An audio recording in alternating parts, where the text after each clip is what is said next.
Coming to the differences part, three differences are there.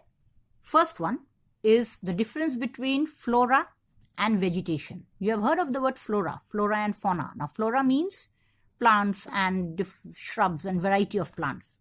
First point of difference under flora, plants of a particular region or period. Period over here means time period. Whereas for vegetation, assemblage of plant species in a given environmental frame.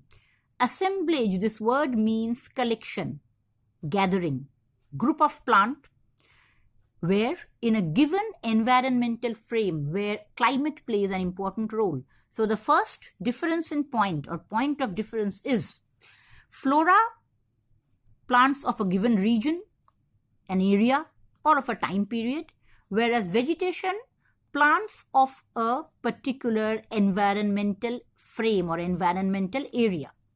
Second point, flora.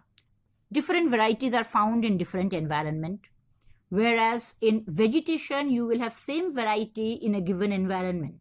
For example, in the cold areas, you will never find cactus. Okay, in the cold areas, the same variety will be found.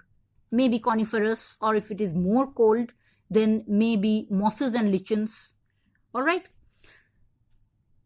Third point, under flora, they can be grouped according to species, according to their varieties, they can be grouped. Whereas for vegetation, they are grouped according to environment, not according to species, but according to environment, according to climate. So these are the three differences between flora and vegetation. Second point of difference or second group of difference between forest and vegetation. Two differences are there, 2 points are there. Under forest, trees and shrubs in a large area. Again, area is an important point. Whereas for vegetation, trees, grasses, plants in a particular environment.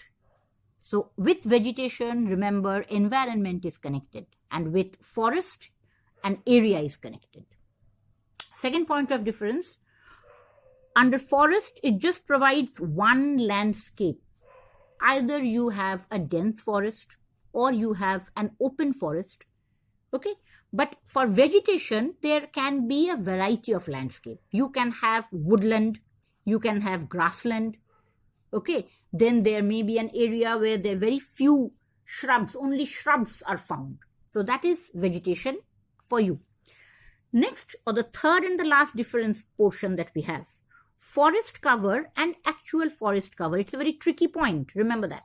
Forest cover sounds like actual forest cover, but they are not same. Forest cover is an estimated area under forest of a particular country, whereas actual forest cover is the accurate or exact area of forest in a country. All right, it's something like if you are sitting in your room to study, you are sitting with the book for 2 hours, but you are studying for half an hour. So your sitting with the book is an estimated study time, whereas your actual study time is half an hour. That is exactly what forest cover and actual forest cover means. One is estimated and the other is accurate. Forest cover is based on record of State Revenue Department. State Revenue Department is in charge of estimating or surveying the forest region. Whereas actual forest cover, we get an idea from aerial photographs taken from a higher area or from satellite images. In India, we find that under forest cover, the percentage is 23.28%. But in reality, it is less than this. How much is it? It is 19.39%. So you can understand what we see or what we think is always not what is there. What we think is forest cover. What exactly is there is the actual forest cover. Now coming to distribution of forest, the entire area, the country is divided into 4 regions. Region of high concentration of forest, where more than 40% forested area.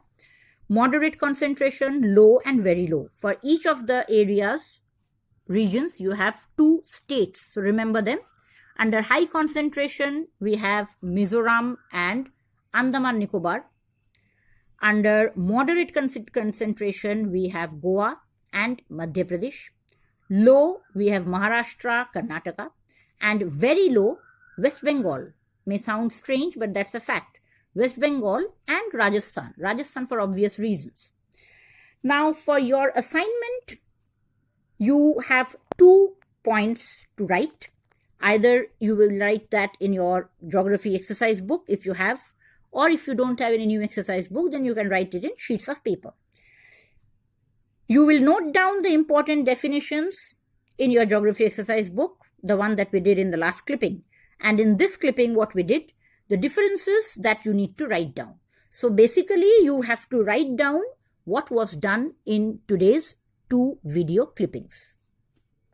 Any queries, any comments, you can always do that in the comment section of YouTube.